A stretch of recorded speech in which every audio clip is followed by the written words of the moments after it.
ఇవాల్టి బులెటిన్ చూద్దాం. చిత్తూరు జిల్లా కుప్పం మండలంలోని పరమసముద్రం చెరువులోకి హంద్రీనీవా కాలువ ద్వారా కృష్ణమ్మ జలాలు చేరాయి. ఈ ఘనత సీఎం చంద్రబాబుకు చెందుతుందని రెస్కో చైర్మన్ ప్రతాప్ తెలిపారు. కుప్పం అభివృద్ధిలో ఇది సువర్ణ అధ్యాయమని పేర్కొన్నారు. సాగు, త్రాగునీటి సమస్యలు తీరుతున్నాయని, కృష్ణా జలాలతో చెరువులు నింపే పని కొనసాగుతుందని అన్నారు. ప్రజలు చంద్రబాబుకు రుణపడి ఉన్నారని ప్రశంసించారు. కుప్పం ప్రజలు ఆయన సీఎం అయినప్పుడు కూడా ఇంత ఆనందపడలేదు. ఈ రోజు మహత్తరమైనటువంటి ఆనందం. ప్రతి విలేజ్ లోనూ కూడా ఈ నీళ్లు వచ్చేదానికి పరమానందాన్ని పొందుతూ ఉన్నారు. రైతులైతే పట్టలేనటువంటి ఆనందము. ఇప్పుడు ఇంకొక హాఫ్ అన్ అవర్ లో ఇక్కడ మా వరమనూరు దగ్గర వస్తూ ఉంది నీరు. పరమసముద్రం చెరువుకు వచ్చింది చేరుకుంటుంది.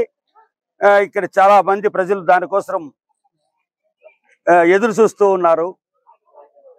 మా కుప్పం ప్రజలు ఎంతో రుణపడి ఉన్నారు మా చంద్రబాబు నాయుడుకి. ఎక్కడో ఉండేటువంటి పాతాళ గంగ, శ్రీశైలం దగ్గర పాతాళ గంగలో కృష్ణానది పుడుతుంది. ఆ కృష్ణానది ఎంత లోతులో ఉందంటే 1800 అడుగుల లోతులో ఉంది. అక్కడి నుండి ఇక్కడికి తీసుకురావడం అనేది మహత్తరమైనటువంటి కార్యక్రమం. అలనాడు భగీరథుడు దివి నుండి భూమికి గంగను తీసుకొచ్చాడు. ఈ భగీరథుడు మా చంద్రబాబు నాయుడు పాతాళము నుండి ఊర్ధ్వముఖంగా మా పరమసముద్రం చెరువుకు తీసుకొచ్చిందారు. అంటే ఆయన పైన ఇంకా తీసుకొస్తే ఈయన పాతాళం ఇంకా పైకి తీసుకొచ్చినటువంటి మహా యోధుడు, మహా విజన్ లీడరు ఆయన. ఇంకా మేము మా కుప్పం ప్రజలు మేము కేవలం ఓట్లే వేసాము ఆయనకి.